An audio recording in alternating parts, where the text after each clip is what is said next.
All right, anatomy and physiology. This is going to be the presentation for the nervous system. So if you want to watch this, you can try to keep it under 15. We'll see. So when we talk about the nervous system, we'll do this in class, but basically what a neuron, we got to talk about neurons first. So they're just a mass of nerve cells that transmit information. Those of you that have taken intro to psych or AP psych, you're going to have a little bit of advantage here. So the cell body is that main part there, and we'll be labeling this. It contains the nucleus and has these extensions. The extensions could be the dendrite and the axon. The dendrites are the shorter, more numerous. They receive the information, and so kind of think of dendrites as like tree roots. And so dendrology is literally the study of tree roots, by the way, in case you want to know. Fun fact of the day, that's what brings the water in. So the dendrites receive the info, then the axons are going to send out the info. And often, again, those you took psych, if you talk about neurotransmitters, they tend to be released from the axon and then picked up by the dendrite. And so we got two major subdivisions. We have the central nervous system, which we can abbreviate as the CNS, which is the brain spinal cord, and you have your peripheral nervous system, which is the P and S, and those are the nerves of the body. And so there's basically 31 pairs of spinal nerves and 12 pairs of cranial nerves. So there's an image there that you can see the division. So basically the functions of your nervous system are the sensories to gather info. So as I'm sitting here looking outside, it's a nice Sunday. It's still morning, looking out, it's nice. So my eyes are picking up that info. My brain is going to integrate it, and then the motor response is going to send a signal for homeostasis. So if I keep looking at the outside or I'm watching the squirrels that are going crazy right now, I can incorporate all those functions. So motor functions tend to be like your somatic nervous system, something like skeletal, that's voluntary things. So right now, as I'm sitting here moving back and forth, right, that's my somatic nervous system because those are my skeletal muscles, right? So if I like open and close my hand, autonomic is your is what you do, what you don't think about. So like smooth muscle glands, and those are involuntary. And so when we talk about the nervous system, we have to talk about the neuron, which is a nerve cell. And so again, there's your dendrite, which would be receiving the information, and then the axons, which would be conducting that impulse. And so where you can see this, I don't know, bright arrow, big red arrow there, that would be like where your neurotransmitters are. So neuroglial cells. So we've got neurons that have these neuroglial cells, and I think I have something for you to do on Canvas with neuroglial cells. But these just support cells for the neurons. And so the types are you have microglial cells, which digest debris or bacteria. So if bacteria get into the brain, these cells are responsible for immunological alarms. You really don't want to get infections in the brain.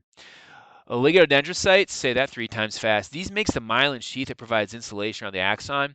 So we'll talk about the myelin sheath in a little more detail, but the myelin sheath, so if I've got a cord here, which is on my headphones, think of the myelin sheath as the covering. If that myelin sheath starts to break away, I may lose the message, and you may not be able to hear me because of that myelin sheath. We'll talk more about the myelin sheath when we talk about multiple sclerosis. And then astrocytes, these are what connect the blood vessels to the neurons. And so these are important because, right, their neurons have to be nourished with materials, to keep them functioning. That's what the astrocytes do. And then epidermal cells, these just form a membrane. And we'll talk about the blood-brain barrier later. And then Schwann cells, these form an insulating myelin sheath around the neuron. And so again, you're going to see this term myelin quite a bit because it's pretty important. But the myelin sheaths, these are insulation, right? So Schwann cells supply the myelin for the peripheral neurons, everything outside, and then the oligodendrocytes myelinate the axons in your brain. And so we'll talk more about these later. So there's your supporting cells. So some images there. And then let's talk about the neurons a little bit. So the neurons, again, axon is that long section that transmits the impulse. Dendrite, dendrology picks up the impulse and receives the information. Then you have neurofibrils, that they're fibers within the axon. And then we also have chromophilic substances, the transport system within the neuron, myelin, which is the insulation, and then we have nodes of Ranvier, which are the gaps. We're going to label all this in class. And so here's just showing you there's a dendrite. So then as you pick up the information, chromatophilic substance, right? ER, got your nucleus, and the message will travel down that axon, skipping over the nodes of Ranvier. There's a saltatory response, which means to leap. There's your myelin sheath. And then eventually gets to the end of the axon, at the axon terminal, once it will be released. So white matter versus gray matter, excuse me, we'll talk more, but we will be dissecting brains probably the second, looking at the calendar, maybe the last week of January. And I think I have enough brains for everybody to do their own. But myelinated is white matter, which means it has that myelination on it, where unmyelinated is gray matter. And so if you look at that cross section through that brain, you can see the white matter and the gray matter. let's talk about some classification of neurons. Sensory, like I talked about, maybe mentioned before, that's receive information from the senses. So as I'm sitting out here, right, a lights just went out, my eyes are going to sense that, and they're going to adjust. The muscles in my eyes are going to adjust what my pupils are doing. Motor sends information, and then interneurons relay information within. A lot of times you see these interneurons like in the spinal cord in the brain. Some interesting facts about neurons. They can live and function over a lifetime. They do not divide. So fetal neurons lose their ability to undergo mitosis, except for at the neural stem. There is a high metabolic rate, so your neurons do require abundant oxygen and glucose. And so with infants, their nerve fibers are unmyelinated, and this causes their responses to stimuli to be coarse and sometimes involve the whole body. Try surprising a baby and see what happens, like freak out. So don't like do it on purpose or anything. Membrane potential. This is probably one of the more difficult concepts of this entire chapter. We've got resting potential, threshold potential, and action potential. And essentially, your nerve impulses are a weak electrical current. And so we're going to do this step by step in class, but this is essentially what happens is that a membrane is at resting potential. It's at rest. It's just chilling out. Nothing's happening. A threshold stimulus is received. So a threshold stimulus is a stimulus that's going to cause something to occur. It's going to cause an action potential. So you get to a threshold and then it gets over that. Sodium channels open up. These sodium ions diffuse inward, they depolarize, they change the charge of the membrane. Then the potassium channels open up. The potassium ions diffuse outward, they repolarize the membrane, and this resulting action potential causes a bioelectric current that stimulates adjacent, which means close to portions of the membrane, and then a wave of an action potential travels the length of the axon as a nerve impulse. I've simplified this. We will spend more time on it in class, but these are just kind of like the 8 steps, and we're going to be actually drawing these resting potential, threshold potential, and action potential in class.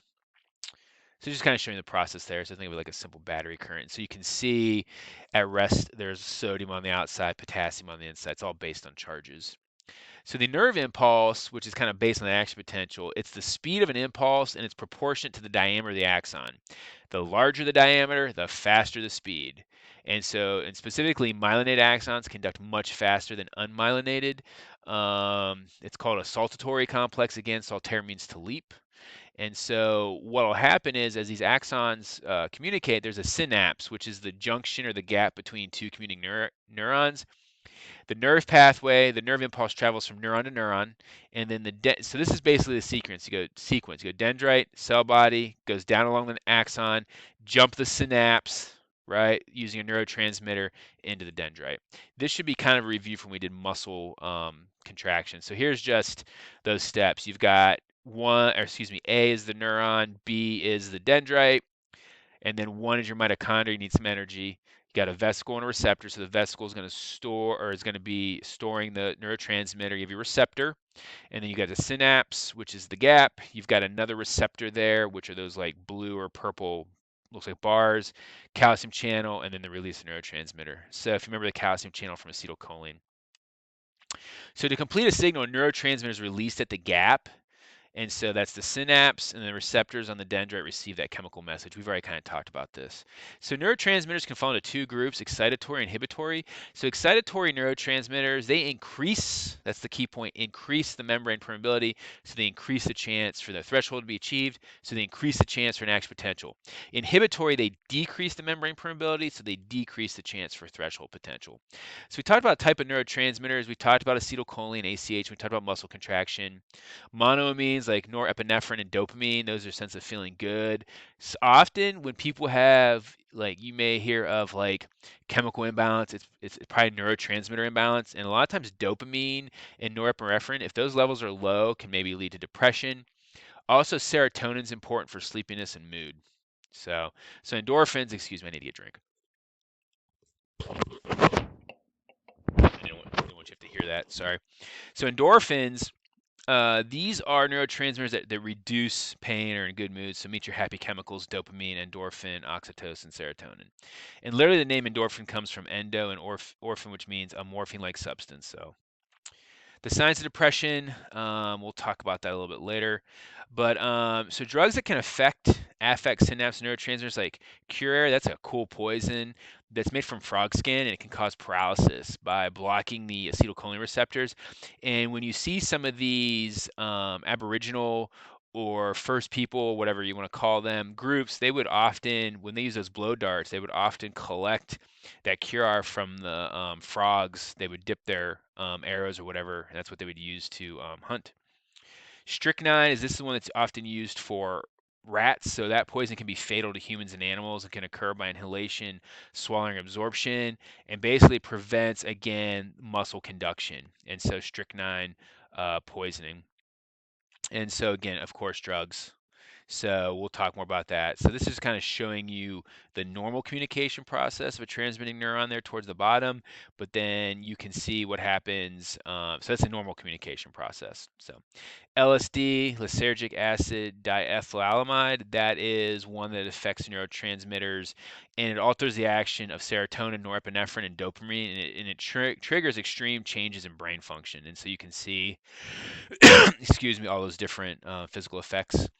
Ecstasy, MDMA. The neurotransmitter serotonin is vital in regulating a lot of our basic functions.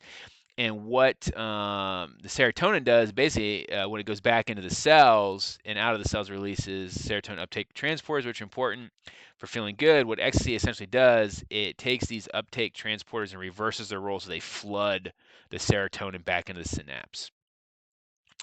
Antidepressants, things like Zoloft, is a part of a class of drugs called SSRIs, selective serotonin reuptake inhibitors, and often serotonin is associated with mood and sleep. So sometimes, like if you've heard of Zoloft, sometimes you often see that commercial. And so again, that's a chemical within the brain. Um, Impulse processing, we're almost there. So the neural pool, and again, I went that quickly. We're going to do all this in class. It's a group of neurons that make hundreds of synaptic connections and work together. So these pools help us remember sequential tasks like tying a shoe or riding a bike. And then types of neurons, I've already mentioned this. We've got sensory, motor, and then you have mixed, which contains both. I'm trying to keep this under 15. This is going way too long. Sorry. And then our pathways, you've got things like a reflex arc, which we may test in class, which is a simple pathway. It includes a few neurons like involuntary, instantaneous.